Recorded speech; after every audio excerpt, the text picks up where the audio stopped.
Congress party की तमाम तवज्जो इस वक्त तेलंगाना के असेंबली इंतखाबात पर मरकूज है और इस सिलसिले में कांग्रेस वर्किंग कमेटी का 3 रोजा इजलास हैदराबाद में जारी है। और इस सिलसिले में पार्टी के सीनियर लीडर पवन खेरा ने आज मुसलसिल दूसरे दिन मीडिया से बातचीत की है।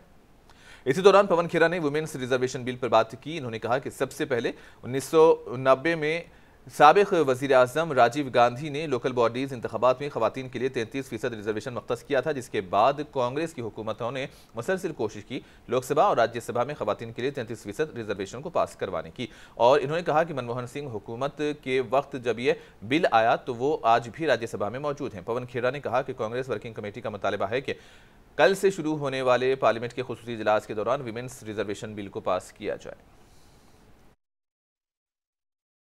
महिला आरक्षण 1989 में जब राजीव जी प्रधानमंत्री थे तब स्थानीय निकायों के चुनाव में उन्होंने 1/3 आरक्षण महिलाओं के लिए सुनिश्चित किया था।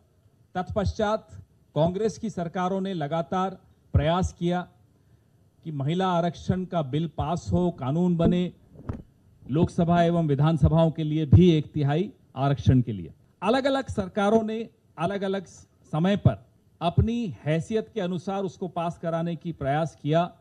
कभी राज्यसभा में पास होता था, लोकसभा में नहीं होता था, कभी लोकसभा में होता था, राज्यसभा में गिर जाता था। डॉक्टर मनमोहन सिंह की सरकार के वक्त जो ये बिल आया वो आज तक जीवित है, राज्यसभा में पास हुआ है। हमारी कल CWC कांग्रेस कार्य समिति की जो बैठक में रेजोल्यूशन पास हुई, प्रस्ताव पारित हुआ, उसमें यह मांग की गई है कि ये जो आने वाला विशेष सत्र है उसमें महिला आरक्षण के उस बिल को पास किया जाए, पारित किया जाए। ये बहुत महत्वपूर्ण है, ऐतिहासिक है। आपको ज्ञान है कि पूर्व कांग्रेस अध्यक्षा श्रीमती सोनिया गांधी ने पत्र भी लिखा था, प्रधानमंत्री को पत्र लिखा था। हम फिर से उस मांग को इस प्रस्ताव के जरिए दोहराते हैं।